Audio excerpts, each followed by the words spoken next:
രാജ വളരെ തന്നെ രവിയേട്ടനെ അംഗീകരിച്ചൊരു music director. അദ്ദേഹം പറയുമായിരുന്നു, ഉം. മലയാളത്തിൽ രവിയേട്ടൻ പോയ സമയത്ത് പറഞ്ഞു, മലയാളത്തിൽ ഇനി മ്യൂസിക് ഡയറക്ടർ ഇല്ലെന്നാണ് പറഞ്ഞത്. മലയാളത്തിൽ സംഗീതം നിലച്ചു എന്നാണ് പറഞ്ഞ അദ്ദേഹം. ഉം. അതിന് മുമ്പേ അദ്ദേഹം നല്ല മതിപ്പുള്ള റെസ്പെക്റ്റ് ഉള്ള ആളാണ് ഉം. ശരിക്കും.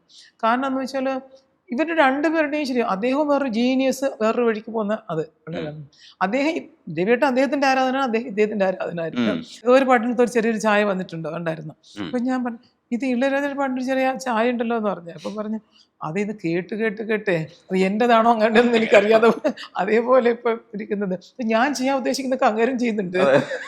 ഞാൻ മനസ്സിൽ ചിന്തിക്കില്ലേ എവിടെ ഇങ്ങനെ അപ്പം നോക്കിയപ്പോൾ ഇറക്കിയിട്ടുണ്ടാവും ആ പാട്ട്. അങ്ങനെ അത്രയ്ക്ക് ഒരു നല്ലൊരു അങ്ങോട്ടും ഇങ്ങോട്ടും നല്ല ഇതായിരുന്നു. അദ്ദേഹം രവിയേട്ടൻ മരിച്ചതിന് ശേഷം ഞാൻ അദ്ദേഹത്തെ കാണാൻ പോയിരുന്നു തവണ. ഇതൊരു നമ്മുടെ ഈ 2014 പ്രോഗ്രാം നടന്നില്ല, അപ്പോൾ അദ്ദേഹം ക്ഷണിക്കാൻ വേണ്ടി ഞാൻ മദ്രാസിൽ വെച്ചിട്ട് കാണാൻ പോയി അദ്ദേഹത്തെ. അപ്പോൾ അദ്ദേഹം വളരെ കൂടുതൽ ഭാഷയെ കുറിച്ച് സംസാരിച്ചുകൊണ്ടിരുന്നു. വളരെ ഒരു നഷ്ടമായി അതാ ഇതെന്നൊക്കെ കുറേ നേരം നല്ലൊരു റെസ്പെക്റ്റ് ആയിരുന്നു അങ്ങോട്ട്.